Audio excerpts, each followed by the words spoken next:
मैं वेद प्रकाश त्रिपाठी। मैं यहाँ आगरा विश्वविद्यालय में प्रोफेसर था, फिर जेएस यूनिवर्सिटी में वाइस चांसलर हुआ। मेरा स्पेशलाइजेशन डिज़ास्टर मैनेजमेंट में है वर्तमान में, यद्यपि पहले और क्षेत्रों में भी मैं कार्य करता रहा हूँ। और क्योंकि डिज़ास्टर मैनेजमेंट से मेरा संबंध है, इसलिए जलवायु परिवर्तन या ग्लोबल वार्मिंग के विषय में भी मुझे थोड़ा बहुत ज्ञान है, और मैं आज इस संबंध में ही चर्चा करने जा रहा हूँ।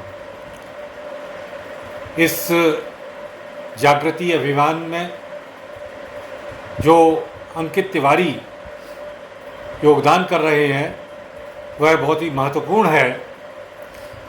वे ग्लोबल वार्मिंग पर एक जन जागरण अभियान चलाए हुए हैं इस मीडिया डिक्शनरी के माध्यम से, और निश्चित ही इस कार्य हेतु वो बधाई के पात्र हैं।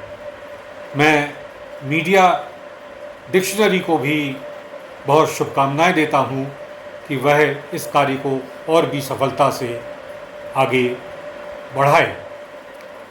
जैसा कि अभी मैंने आपको बताया कि मेरा आज का विषय ग्लोबल वार्मिंग और उसके प्रभावों से संबंधित है, तो इस संबंध में आजकल रोज़ ही चर्चाएं हो रही हैं।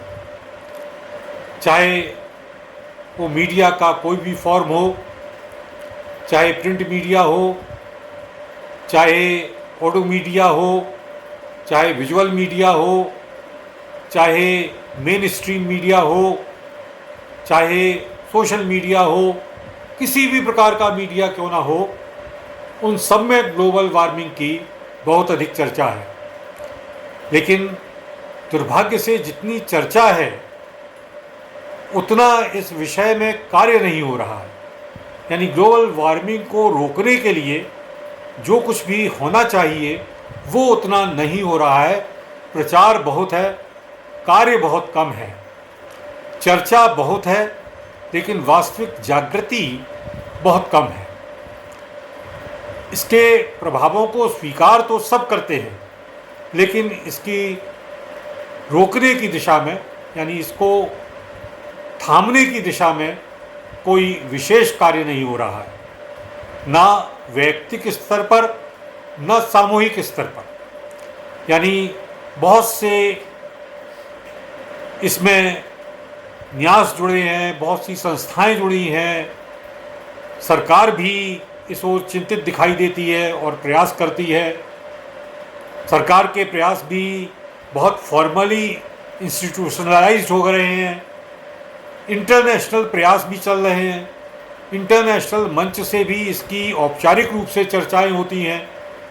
आप लगातार पढ़ते ही होंगे कि कार्बन के फैलाव को रोकने के लिए, कार्बन उत्सर्जन को रोकने के लिए विश्व स्तर पर चर्चा हो रही है, और सभी खास तौर पर इंडस्ट्रियल कंट्रीज़ भी अब इस बात के लिए तैयार हो रहे हैं कि वे अपने अपने यहाँ कार्बन उत्सर्जन को कम करेंगे। लेकिन जितना कम करना चाहिए और जितने उनके सघन प्रयास होने चाहिए वे वास्तव में हो नहीं रहे हैं, और इन कंट्रीज़ पर तरह तरह से दबाव डालना पड़ता है, तब वो इस ओर उन्मुख होते हैं, तब वो अपने यहाँ जो कार्बन उत्सर्जन कम करना है उसकी ओर कदम उठाने के लिए बमुश्किल तैयार होते हैं।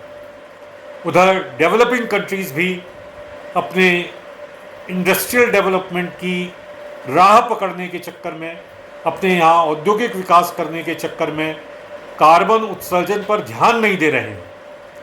तो जहाँ डेवलप्ड कंट्रीज़ को इस दिशा में एक सघन प्रयास करने की आवश्यकता है पृथ्वी के भविष्य को बचाने के लिए, वो पीछे हट रहे हैं।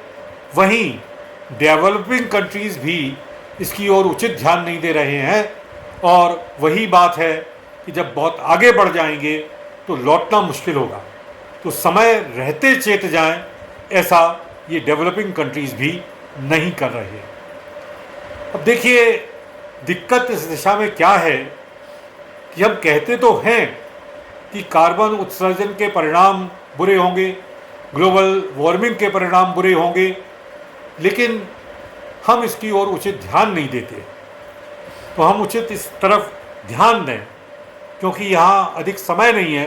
लेकिन मैं आपको ये बताना चाहता हूँ कि जीडीपी, जो ग्रॉस डोमेस्टिक प्रोडक्ट है, वो इस ग्लोबल वार्मिंग की वजह से लगातार कम हो रहा है।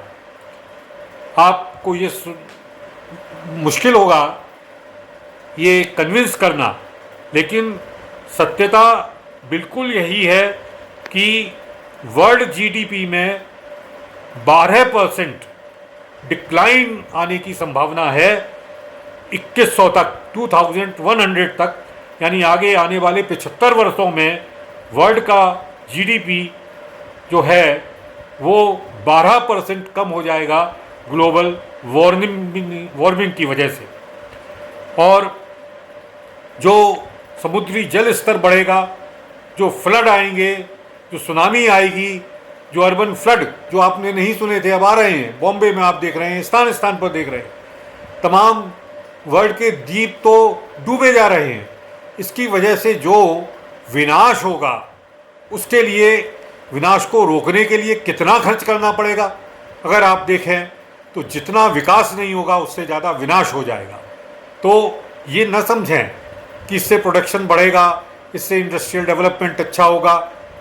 अगर हम ग्लोबल वार्मिंग रोकेंगे तो हमारा जीवन स्तर गिर जाएगा, हमारा जीडीपी गिर जाएगा, हमारे जो मेन इकोनॉमिक इंडिकेटर्स हैं उनमें ह्रास हो जाएगा।